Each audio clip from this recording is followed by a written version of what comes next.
My name's Chase Holleman. I'm the Naloxone program coordinator at Caring Services in High Point. What that means is that I go into the community and try and ensure that people who are at risk for an overdose have access to Naloxone, which is a drug that reverses an opioid overdose. More importantly, I'm a person in long-term recovery. What that means to me is I haven't had to use alcohol or other drugs since May of 2013. Naloxone gave me the opportunity to be an asset to my family and to my community, and I share that to be an advocate for others like myself who are affected by substance use. I'm a person in long-term recovery.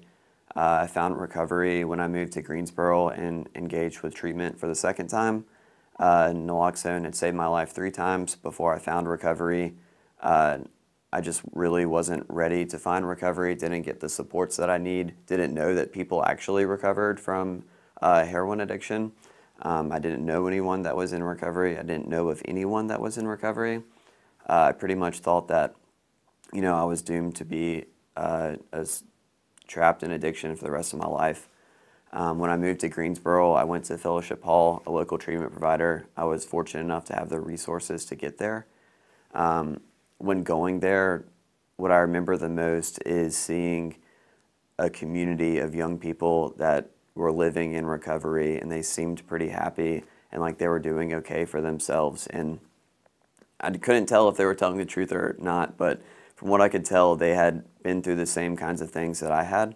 So I decided to give it a shot, and I stayed around in Greensboro. From the treatment center, I went to a halfway house, and from there to a recovery house for the next 9 months or so, and constantly had recovery supports during that time period. And what that allowed me is the time for my brain to heal a little bit more, and for me to have continued support throughout my recovery, and allowed me the opportunity to sustain recovery.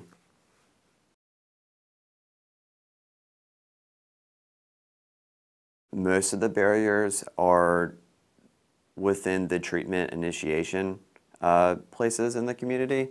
So if I were using substances right now and I wanted help, my only option would be to sit in an emergency room for a few hours and wait for a detox spot if I could even get in, because you have to qualify with certain criterion, and sometimes opioid use is not enough. And also I would have a very expensive hospital bill. My other options are to go to an out-of-county place, either residential treatment services in Burlington or to ARCA in Winston-Salem, which are both fine, but often are full. It's hard to get into. You have to really know how to navigate the system. From there, I have to make it to an inpatient facility, which is even harder to find a bed. If I'm in Guilford County, I have access to Daymark. Outside of that, there's really not that many options. From there, if I'm looking for additional support, I have to find an outpatient treatment provider like Caring Services, who I work for. We operate on a constant waiting list, and we often have to have people just coming to our morning group before they can get in, and it can be days or weeks before someone can get in.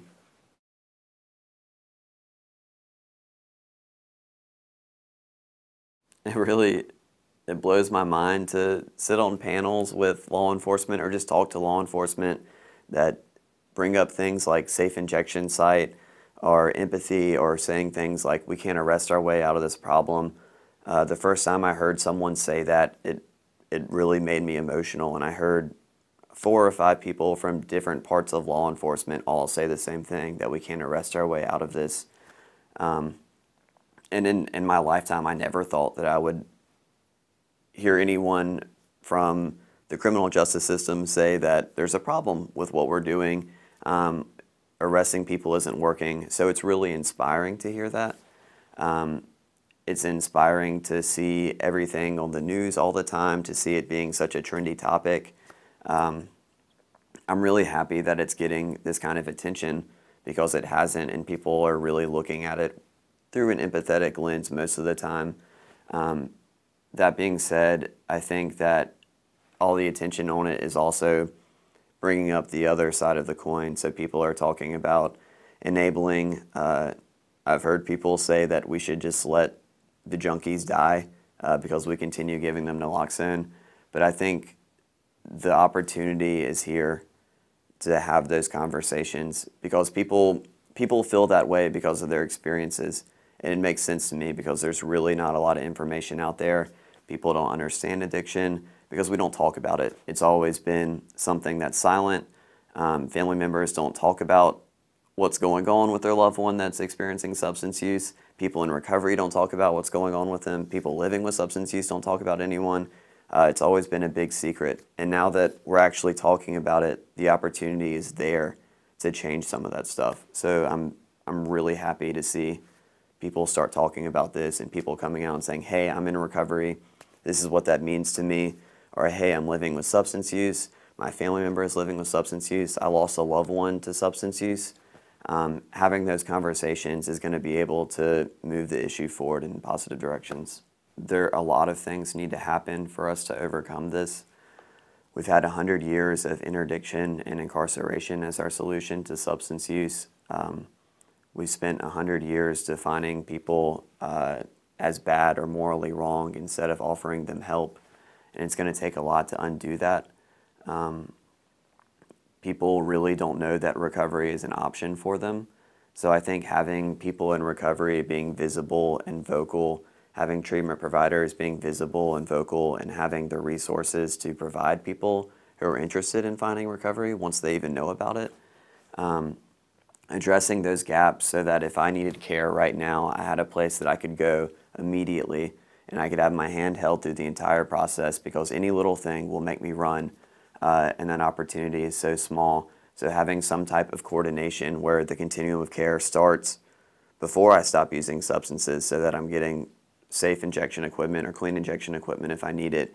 I'm getting access to naloxone if I need it. I'm getting empathy from people. I'm receiving health services because I don't perceive my substance use as the main problem. But when I'm ready to do that, having a seamless coordination to the next steps of care, the next levels of care. So I can get straight to inpatient, straight to outpatient, and then have ongoing recovery support in the community. The best way, our website is caringservices.org. It's super easy to find. Our phone number is available there. We're open from 9 to 5, Monday through Friday. If you need naloxone outside those hours and you call and ask for my cell phone number, you can get that. My cell phone number is public record. If anyone wants to call me at any time for naloxone or for clean injection equipment, they're welcome to do so. If people call past 10 p.m., they may not get the best side of me.